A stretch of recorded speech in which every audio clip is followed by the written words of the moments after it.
one prepared for the Jewish high holidays, the Jewish New Year, the Days of Judgment, Rosh Hashanah and Yom Kippur, we are told that the month before Rosh Hashanah is a very special month.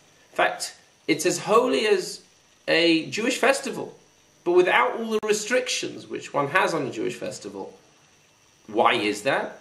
Well, a parable is given that a king comes towards his city, his palace, but before he gets there, he goes through a field. He goes through the fields.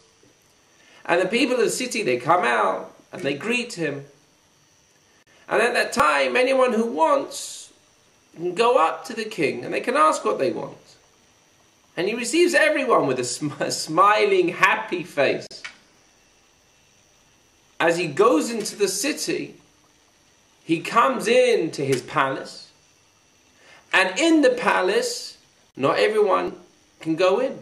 You have to have the right cards, the right admission, right security pass. Every gate, every door, there are security guards making sure you have the right admission to go in. So too, the month before Rosh Hashanah is when the king is in the field. During Rosh Hashanah and Yom Kippur, God is, so to speak, like he's in his palace. Before he's in his palace, which is awe-inspiring, throws a certain fear, a trepidation, an awe on the person, he's in the field. He's smiling. He's accepting everyone. The only thing is, then there's no awe. There's no trepidation. To go and get up and to be inspired to go and ask the king something really has to come from the person. And this is the month of Elul. The month of Elul, which is the month preceding Rosh Hashanah, the Jewish month preceding Rosh Hashanah, this is a time when one has to go and, so to speak, inspire oneself. And one has to go and greet the king. How does one go and greet the king? One has to go out of their routine, their habit, their nature, and make a stock taking of the past year, like any businessman would.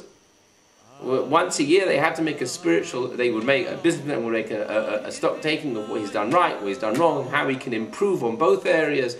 So also we have to make a spiritual stock taking.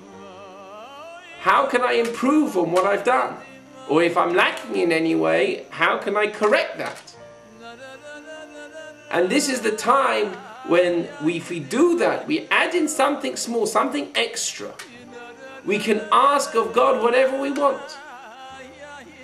We can ask Him for health, for wealth, for good exam results, for helping in helping people, our children.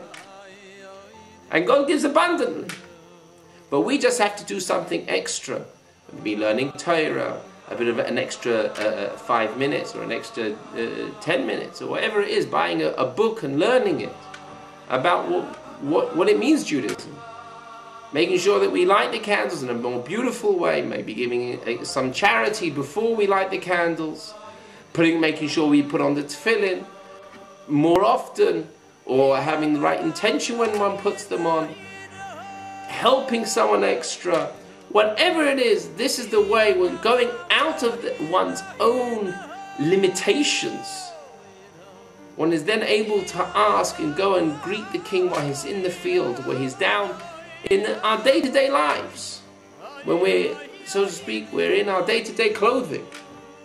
And we can ask what we want of him, and then we will escort the king to the city, to his palace, and we will be inscribed for a good and sealed for a good and sweet year.